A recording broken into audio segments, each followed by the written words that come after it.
only because I'm waiting for you so I can start it too. All right, it's recorded. Okay. Recording now, and we are. Oh, it says I can do live. I wonder, can I choose?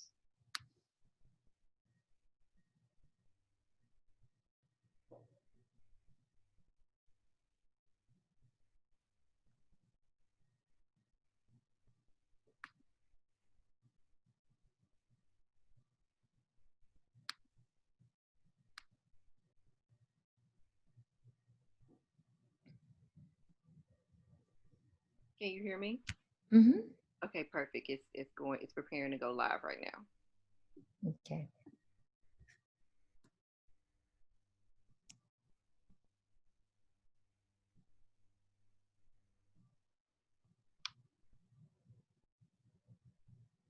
All right, we're ready.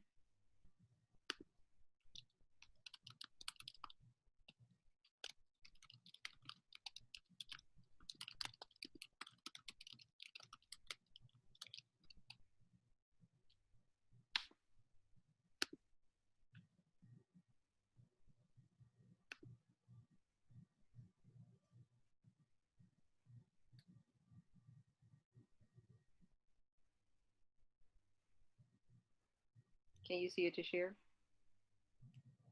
Um, Not yet.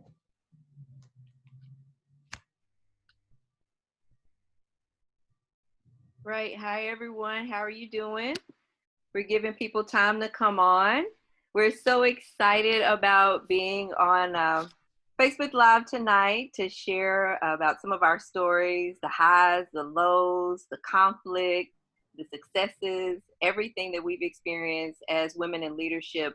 I have with me tonight Dr. Angelita Howard, and I'm so excited to have her join us tonight for one of our critical conversations. We've been talking back and forth for some time, but I think we finally carved out some time to have this discussion. So, Dr. Howard, thank you for joining me tonight. And please introduce yourself to those who may not know you. Hello, everybody. Hello, welcome. You all come on in. Come on in. We want to see you tonight. We are excited. My name is Angelita Howard, and I'm just excited to be here.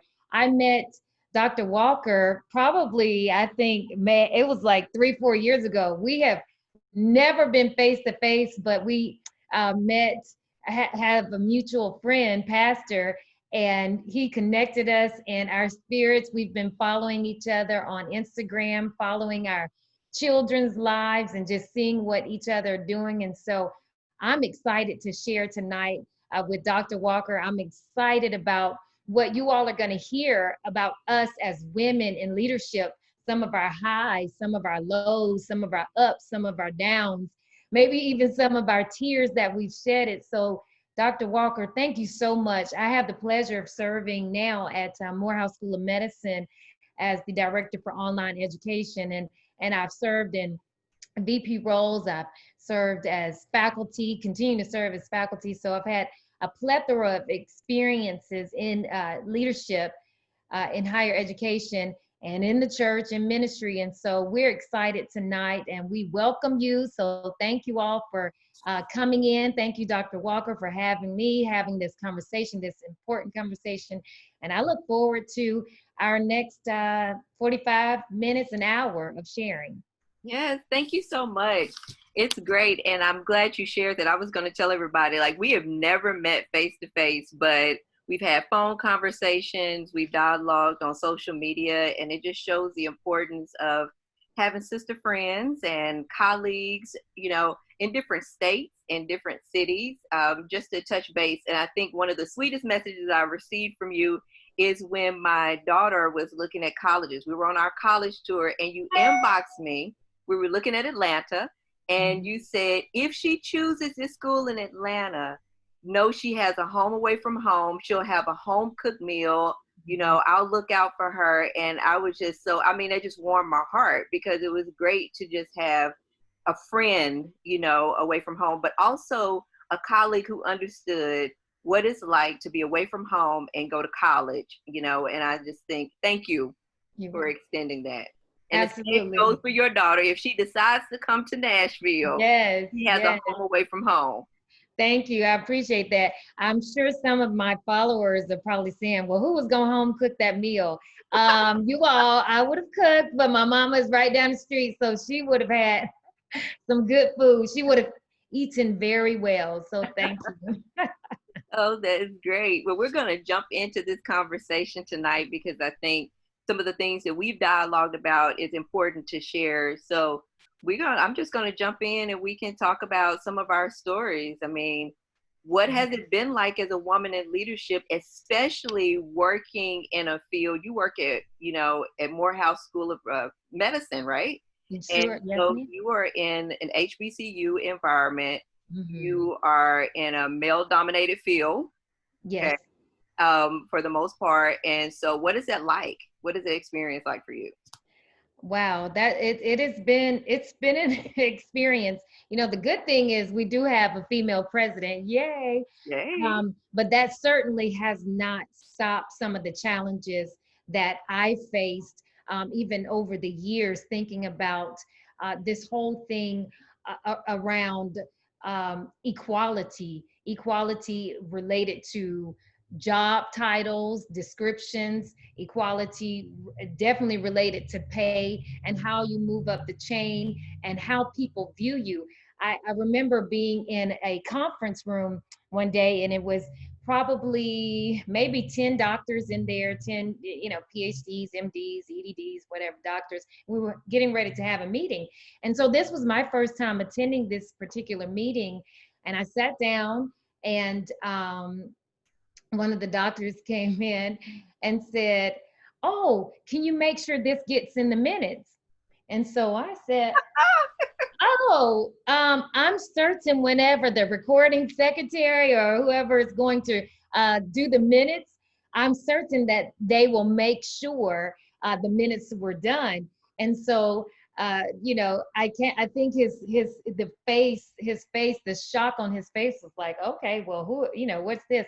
And so the meeting started, and everybody had to introduce themselves, or we were introduced. And so, of course, people were like, "Oh, this is Dr. Angelita Howard, she blah, blah, blah." And I, just the whole atmosphere, his whole face, you could just tell that he was somewhat embarrassed, of course, but shocked that I was in the room as a female, number one, but then as a woman of color. So that has always been, I received my doctorate probably at the age of, I think, about 26, 27. And so I've always known early on that just in life general, some of the challenges I face.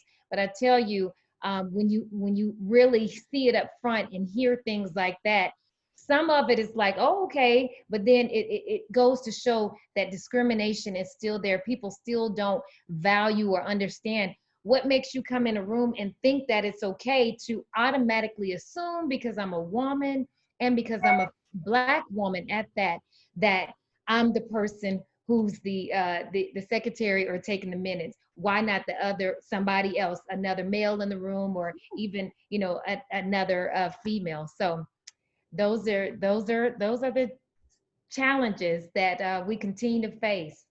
Yeah, that's such a funny story because I have one very similar to that. I Hmm. go to my first senior level meeting, and you know, they turn to me and say, "Will you take the minutes?" And I was like, "No, I brought my computer as a reference." And Hmm. so I closed my laptop, and I never brought my laptop back to a meeting again on Wow. purpose so I would not be asked to take minutes.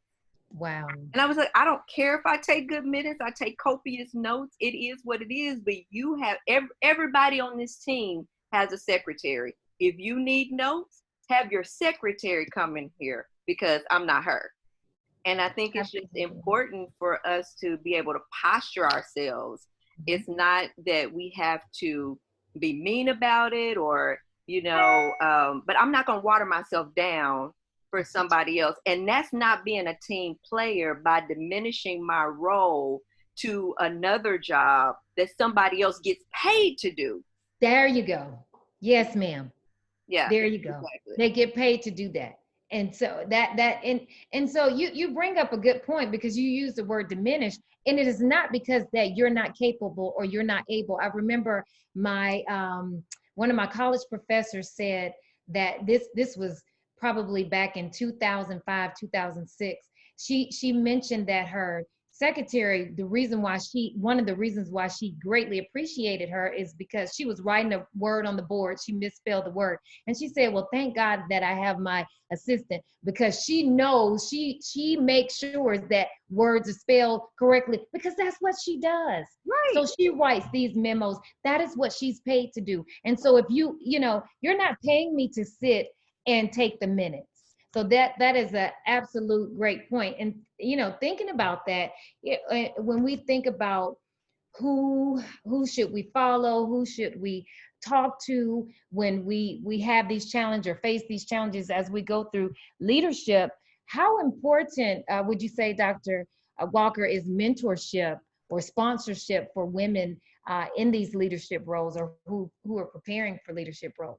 It is so critical, and I'm glad you brought that point up, because women in leadership oftentimes is uncharted territory. There may not have been a template or someone who has blazed the trail before you. You may be the trailblazer. And so having sponsorship, even if they have not been in that exact role, it's helpful to have women who are in some type of leadership capacity to just be a part of your support system, to like give you the kind of the ins and outs, to give you an understanding, to be a sounding board. So when you're in a leadership role, you don't triangulate the situations with other staff persons, but that you have someone who can speak into you. And I think that's so important. And I'm glad you brought the point up about mentorship versus sponsorship. I will never forget the moment that I heard the difference between mentorship. And a woman was up, she was an international speaker, and she said, typically women have mentors. We have people who will, affirm us, who will, give us some advice, critical advice that we need. But they said men have sponsors. Men have people who can pick up the phone and call and say, I have this person who will be great for this job. Sponsors can open doors. Sponsors can place you in different areas. They have jobs for you. A sponsor is much different from a mentor. And I think it's critical for us when we get to a certain place that we need somebody who can pick up the phone and call on our behalf and make things happen for us. I don't just need a mentor all the time, especially when I get to a certain level. Mentors are good, but a sponsor, somebody who can open doors and guarantee a seat at the table, that's what women need. And typically we don't have that. Yeah, certainly. Dr. Weaver, Avis Weaver, she calls this in one of her books, she calls it like this dream team. Who is your dream team? So on this dream team, you have to have your mentor, because you need that push, you need that somebody who's going to read through your resume, somebody who's going to correct certain things and just give you that extra encouragement. But then also on this team, this dream team, you need the sponsorship. You need someone who can say, okay, I'm texting or I'm calling because you were supposed to get this promotion. You were supposed to get this pay. They should have done this. So I'm calling. My sponsors have been men. Yeah. My sponsors have been men, hands down. They have been men. I've had a lot of great female mentorship, but the people who pick up the phone, and I'm talking about they pick up the phone and email and call, almost harass, have been men. It's been amazing. Well, on the flip side, and I've had both. I've had women who are sponsors, and I've had men. And that brings up a great point, because some, in some cases, you will have men who are a stronger advocate for you than some women will be. That has not been my situation. I'm thankful that I've had that experience. And in turn, I try to do that for other people, because I know that there are women in leadership roles, women who aspire to be leaders who have not had women who are sponsors. Right. And I think that's important. And I think it's twofold. It may be a situation, not so much that the women are out there, it's just that that some women may not have risen to that point. And I think, you know, many of us don't know the difference between having a mentor and a sponsor.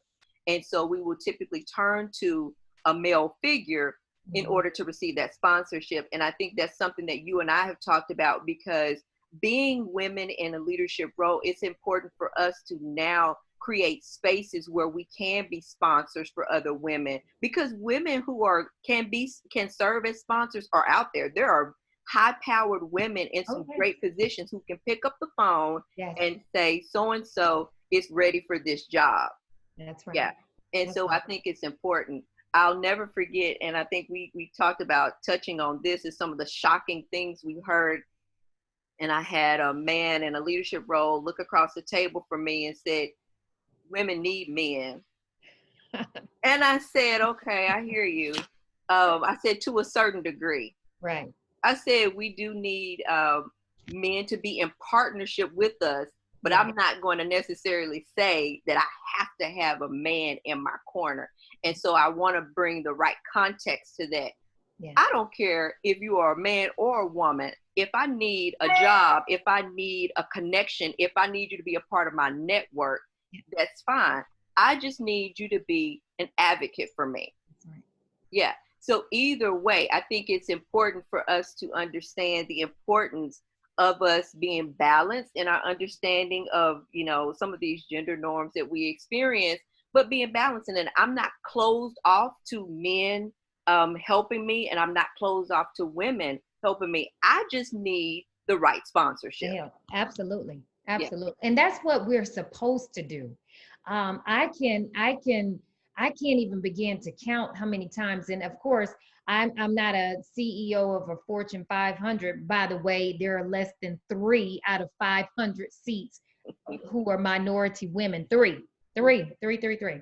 But so though I don't hold that type of position, but even the positions that I've held and able to make a difference, it's incumbent upon me that I am able to pick up the phone and say, hey, this person needs this, or this person needs that, and I need you to make it happen, or we're going to make it happen. Or if I'm in the position to hire, I got this position open here. Do y'all know anybody who would be good at this, who could fulfill this role?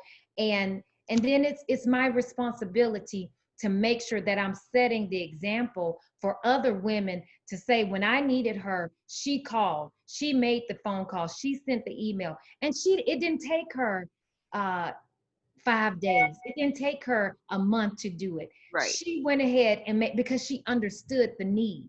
And so we have needs and we ask, but then sometimes we become afraid because we don't always get the response. And I think that we as women, we have such an opportunity, especially in certain fields and certain positions, that when we can bridge gaps, when we can pull people up, or when we can offer the phone call, that we take those opportunities to do that.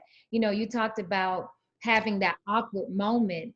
I'll never forget, probably, oh goodness, over 10 years ago, I had gone to an institution and started on my first day. I was introduced to the staff. It was a staff meeting. I was introduced as beautiful and intelligent. I saw nothing wrong with those 2 words. Here's a beautiful, intelligent lady who's coming to us that's going to do A, B, C, and D. And from that moment on, just because those 2 words, my life, which I didn't know it, but the bricks were stacking up against me, because there was an immediate thought that there's an attraction there. This is a woman that's attracted to him, or a man attracted to her, that's coming into this space. And so the case started building up against me, against not my work. No one could ever attack the work, but they began to attack the character because of 2 statements that were made: beautiful and intelligent. Yeah, that's good. And I think that goes back to one of the things that I share with you about one of the shocking comments that was made to me in consideration for like a chief of staff role, was like, I wish you were a man. Yeah. Mm-hmm. Because of the way I look, Mm-hmm. of, what people would perceive working with a man who was a CEO, Yeah. and the perception that would come along with that. And, people can't see past those moments. Right. And it's put you at an unfair advantage. And it's like, I just want you to look at my quality of work, Yes. Yes. not question, if I'm sleeping with the CEO Right. Yes. or what's going on with us behind closed doors. So I think it's important that we have that conversation as well, because a lot of women don't receive roles or positions, or are barred from them, or kind of pushed out of roles because of those factors. Absolutely. Same thing. I know I was not given a position because I was not a man. It was a male dominated uh, place, leadership, all men. And I was essentially told the same thing. Had you been a man, you would have received that position. And so, what do you do when you're told those type of demeaning, discriminating of things? What do you do? How do you pick up the pieces and move on? Talk to us, Dr. Walker. How did you move on Yeah. beyond not being that man? Well, I think it's finding the right institutions with the right fit. Looking at their core values, and if that is not a part of your core values, I can't be a part of it. I'm sorry. I'm at a place. I used to tell people when they would walk into my office, and I had my my doctorate degree would be over in the corner, and I would say, "That's my job security right there," Right. because I have the educational bandwidth and capacity to create for Yeah. myself. And Yeah. I think it's important for us to say that, because you asked me, a few days ago, you were like, what is life like? You were in a senior level role at an HBCU, Yes. and now you're working for yourself in a COVID climate. But based on my experience, years of experience, network, the connections I have with men and women, I'm Mhm. in a position where I can create work for myself. Mhm. I can create opportunity. And I'm thankful for those relationships. And it goes back to something you said earlier. It's just like the immediacy of things. Like when people tell me about a project, I call right then. Yes. When people tell me, and it's the same way with people understand my work ethic, and Mhm. they know about my past history and what I've done. So they're just like, okay, that opens doors for me, because I'm like, I'm not going to be in a place where I feel like I'm um, not allowed to occupy space because of being a woman, or Yeah. how I look, or how I'm perceived. It is what it is. I'm at a place right now where I can create it. Now, everybody doesn't have that luxury, and I Yeah. understand that. We're going to talk about that a little bit more, but that's where I am right now. Mm-hmm. That's good. That's good. Creating that need. Oh my goodness, that is so good. And during this time, when we talk about COVID and what has happened during this season, you know, did we reinvent ourselves? How are we constantly reinventing ourselves? You talked about that doctorate on the floor. That doctorate assured you certain things so that because you've prepared yourself, you've made yourself an expert in your field. And so during this time, and you and I kind of talked about this the other day of COVID, there were so many free opportunities for us to learn more about software. There was LinkedIn learning training, there was free training. People were promoting training all day long so that we could shape or reshape our crafts a little bit more. But how do we create that space that you want to be in? As women, we sometimes have to create that space. You talked about, leaving this job. That job, your job that you had, I'm going to assume that every month you were paid on the same Yeah. time or day, or however, if it was 2 day, two times a month or once a month. You had full insurance, you had benefits, you had all of those things that were cushion and comfort. But you stepped out on faith because you had created a need. You created, there was a demand for what you want. And so what you have to offer. And so that's what we have to do. If that is something that we desire to do. Now, everybody doesn't have to be an entrepreneur. Everybody doesn't have to have their own business. But if you want something, you sometimes have to go and create it. You've got to network. You've got to volunteer. Yes, volunteers. Sometimes that means you got to volunteer and not get paid so that people can see your worth. People can see what you're doing, what's happening. Let me share. When I got to Grace about 2 years ago, I gone through church change and So you got to Grace Grace. Church. Yeah, because some people may not know Grace Church in Atlanta. Yes, Grace Church and Grace Baptist Church, Clinton McFarland in Atlanta, in Stockbridge. One of the things that, the church, absolutely fantastic, has great membership, growing, thriving, really, really good leadership. And so, but one of the areas of opportunities was Christian education. Right. Now, they were willing to really pay somebody, bring somebody in. I had the skills. I did not have the time to commit such a huge amount of time, but I knew that what I could do and what I could put together, I didn't ask for money. I didn't request money. I didn't even take money. I volunteered my time to put together what would become a phenomenal opportunity. I even brought colleagues from that I taught with at different institutions, different universities. I brought them in. They were paid for their time teaching, and so there was a need. And so, but I created an even bigger need and desire for different, not just your typical Bible study, but financial class. We had a grief class, leadership classes. Now, of course, the Bible, because this was church, so it's biblically based, but these are topics that people dating, these are topics that people needed to hear about, wanted to hear about. How do you become an entrepreneur? So creating this foundation, this infrastructure, literally almost some days felt like I was building a new school. And so it took a lot of time, a lot of effort on top of me doing a full-time MBA. So I was literally up, day in and day out. But I did it not because I needed, quote unquote, to be seen or be heard or whatnot, but I knew that there was value in what was going to happen. And I knew that opening up this could open up several other doors, several other opportunities that could become lucrative. And so we as women of color, we have so many opportunities to go and advance ourselves, reinvent ourselves, to build, but we've got to go out and we do have to hustle. We do have to study a little bit more. We do have to be accessible. We do have to drive a little harder. We do have to make sure that you email me. It was like 3 or 4 o'clock in the morning. I'm saying, Lord Jesus, watch me up, Lord. Here, no, I don't sleep much. Like, I am up. I don't sleep much.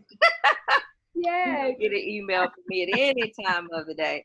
It's funny that you mentioned, I was thinking immediately when you said sometimes you have to volunteer. I was like, I ain't trying to volunteer too many hours. I'm in a season where I need to get paid. Yes. And I think that's important. Like, I decide when I volunteer and what I volunteer for. Absolutely. Because there's some nonprofit organizations out here doing some great work, but I can't do volunteer work for everybody. Not everybody. Yeah, no. Let me be clear. Not everybody. Yes. Professionally, yeah, you're gonna have to pay me, and you're gonna have to pay me my hourly rate. Yes. I think that's important too. That when we talk about the equity that women need and the pay that's fair, most of these people in these organizations, they're paying their friends. They're paying people. They're getting stipends. They're getting kickbacks. They're getting all these things. So if everybody getting paid, I'm going to get paid as well. And I think another thing that you talked about is, in terms of creating jobs for ourselves or creating work, being an entrepreneur, sometimes we have to, especially as women of color. In certain spaces, we don't have the luxury of the book talks about lean in, right? We can't lean in if we're not at the table. So sometimes we have to go ahead and create a new space for ourselves so we can open up a community, if you will, for other women to sit at a new table where they can then lean in. But I can't lean into a table that's or office setting that's not conducive for a woman of color. And I have to be knowledgeable of that, and I have to be willing to walk out on faith or dare to be different or any of those things, so that I can do like Jim Collins says and go from good to great. Because I'm thinking, like, right now, the things that I create, and this is just me and my mindset, you know, that it's going to be the best company that you've ever seen. But you have to be in a space, a headspace, and ready for those challenges to be an entrepreneur and be a business owner.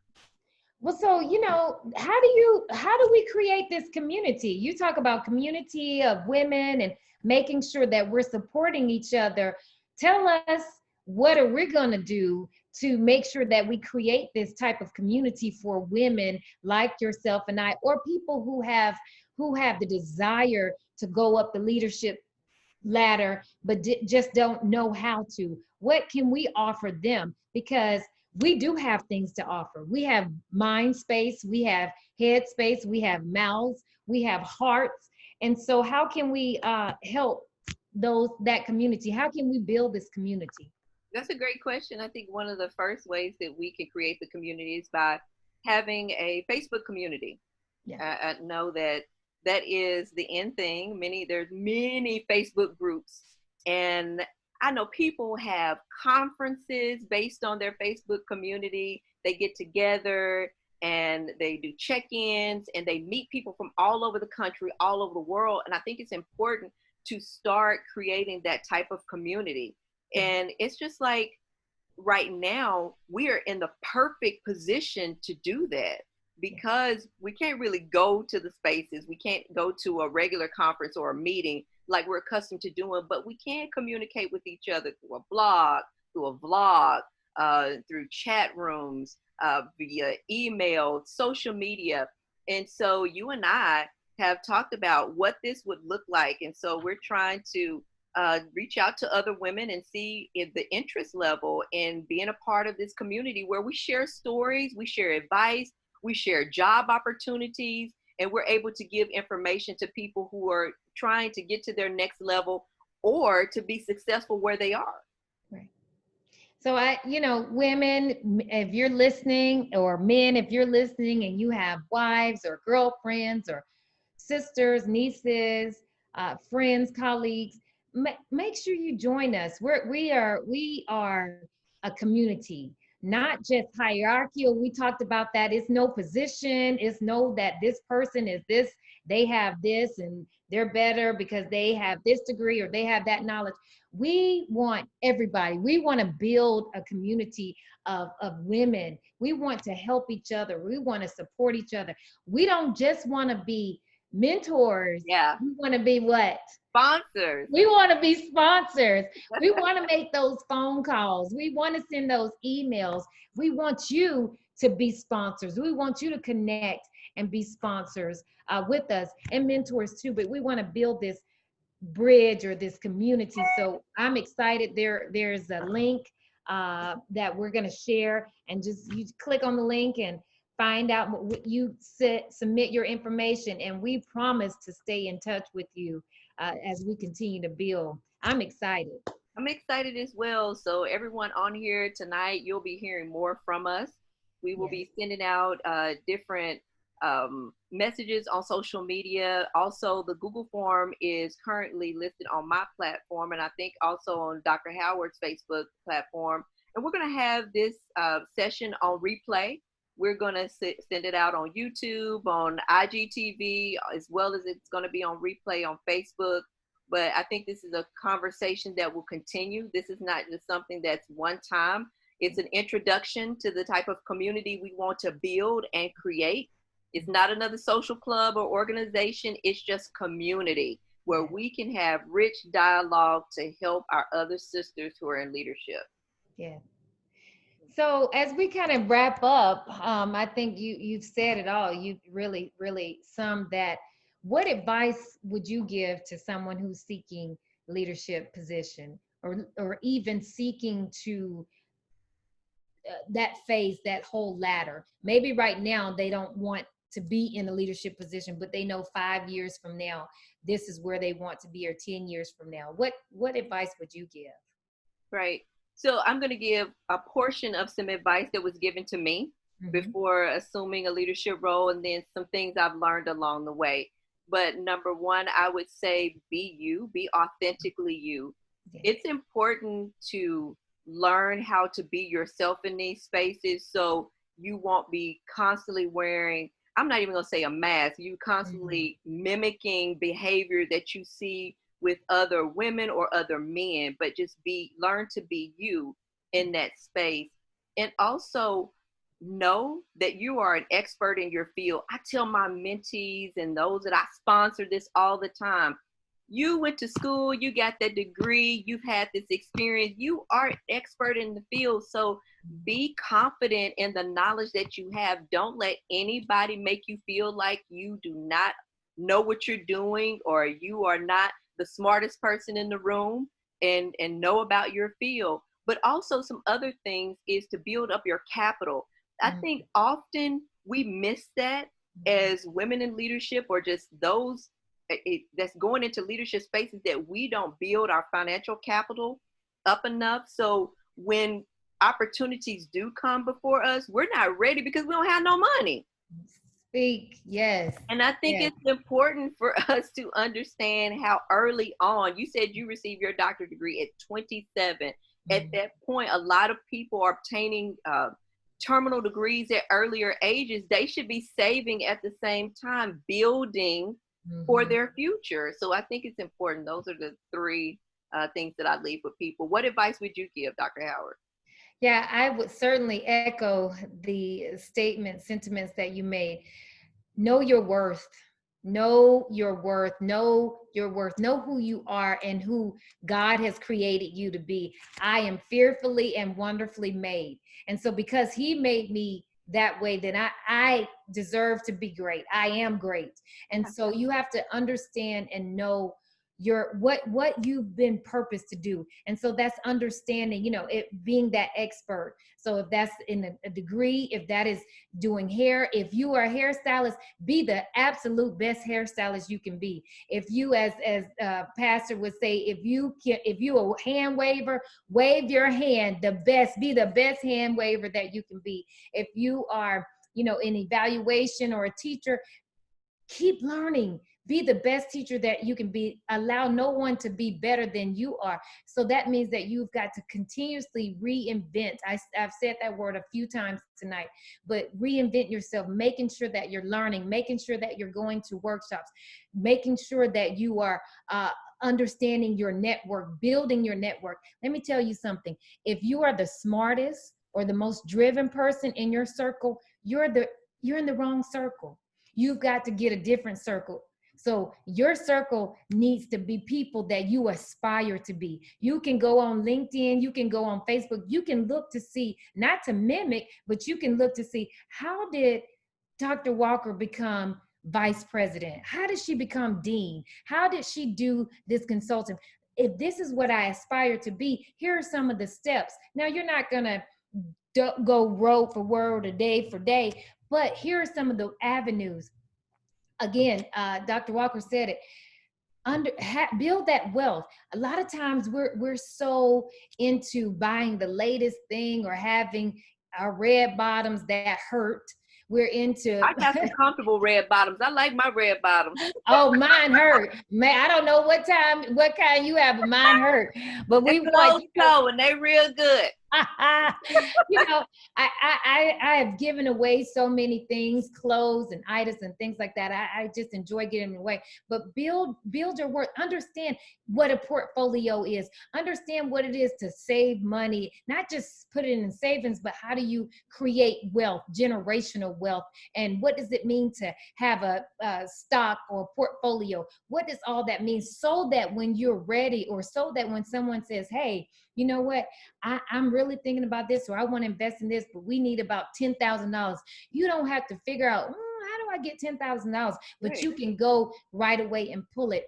And then finally, I will say that don't allow anything or anybody to stop you.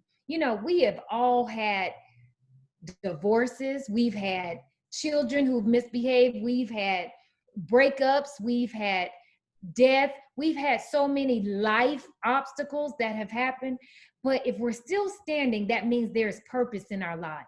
So understand what that purpose is and continue fighting, continue driving, drive it, even when it hurts. Sometimes it's, you cry yourself to sleep. Go on and go to sleep. But then tomorrow, wake up and be right back on the train, ready to do it all over again. People do not get to where they are because they stop and say, you know what, I'm tired. Yes, they may take a break, take some water, and take some sleep. The next day or the next morning, early in the morning, they're up working at it again. So those are my words of wisdom, encouragement. Go apply, get it. Go get what you want. Yeah, there's so much. You just touched on a whole bunch. I was like, we need to have another conversation because, talking about the emotions that come along with it. Forget crying yourself to sleep. Like, you better go with them tears in your eyes. I'll go in my office and cry and come back out. Oh my goodness. It's real. Like, it's not just I'm emotional because I'm a woman. I'm mad. I want to cuss you out. I want to fight you on this job. I want to, all those things. And we just have to be real about those situations. And that's why I got tears in my eyes. Yes. And so it's like, but you got to keep going. You got to keep going. I remember I was going through a horrible breakup. Horrible. Was supposed to get married, all of that. Every day I went to work. Sometimes I go in the bathroom or I close my door, but I had a little window at that time, so I didn't have a full door. I had a little space in the door so people could see it. I'm crying. I'm mad. People saying stuff didn't know. But as you said, I'm going in, I'm crying, going to the bathroom, but I'm still pressing my way because I understood my purpose and I understood that if I make it another day, I can make it through this and any obstacle. So when people at work want to fight, when they, we're going to have to certainly have more conversations. But when people, I've had people to say, oh, I'm not going to meet with you. You don't even know me. I just got to this job and you're not going to meet with me? Yeah. Oh yeah, I'm ready. Oh yeah, we're ready to box. But yeah. And I'm not an angry Black woman. Yes. I'm not difficult. No, these are real emotional because don't nobody have any complaints when a man bang on the desk or stand up and get heated. But if we, our voices, I'm not going to sit up in every meeting and talk to you like this. No, if I raise my voice, I mean business. If I have something to say, I'm going to say it. It's going to come across just like this. I'm not one of those people that's going to skirt around things. I'm a straight shooter, no chaser, and I'm going to come right for you. Absolutely. Men have done it, can do it, and will do it. And the mistake that we make, even as women, sometimes we judge each other to say, this is a mad Black woman. No, it is allowable for women to have emotions and not be mad and not be mad Black women. Yeah. It is certainly allowed for us to be emotional, to express our dissatisfaction with what goes on in the work. As a matter of fact, sometimes I'm grateful that we do because we are setting the stage for other women so people will know it's not okay for you to just talk to me any kind of way. It's not okay for you to treat me like I am the secretary. There's nothing wrong with being a secretary. Let me say that. But it's not okay for you to misjudge or misqualify or think that I'm here or I don't belong here because of my color or because of the way I wear my hair or if I decide to wear makeup or not. It's not okay for you to categorize me. Exactly. No, that's good stuff. I'm like, this conversation is getting real good. Yeah. And we're about to go, but it's just like, I think it's important for us, again, to be authentic to who we are. Yeah. And I'm not trying to water myself down. Now, I'm not out here trying to act out of character or, act a fool or any of those things. But at the same, because I'm a professional woman, every time I'm going to show up, but everybody has emotions. Everybody. And like, I love the word that you use, that it's allowable for us to express our emotions. Yeah. And it's healthy for us because we cannot keep all of those things bottled up. No. Now, some of this stuff I'm going to take care of in therapy, right? And Yeah. I think it is so important for us to talk about that at some point. Yes. We can I have gone. I am faithful. I'm a faithful person to my therapist. Look here. Mine too.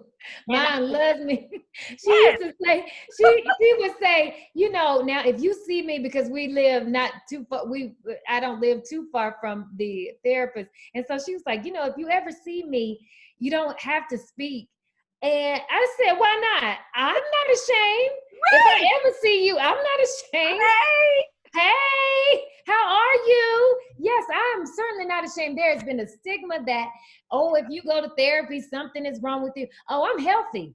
Yeah. I'm very healthy because I'm getting all this stuff out. It's just like using the Yeah. bathroom. I'm getting it all out. I'm laying it all on the table. We're going to have a good time. We're going to talk. We're going to laugh. We're going to cry, but I'm going to lay it all out.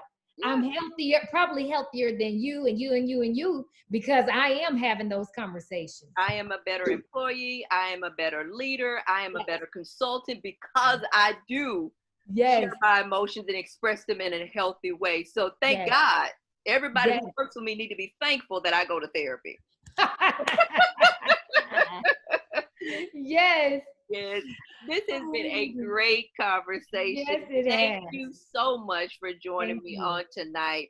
I'm Yes. hopeful that those online have benefited from just our candid conversation and our online discussion.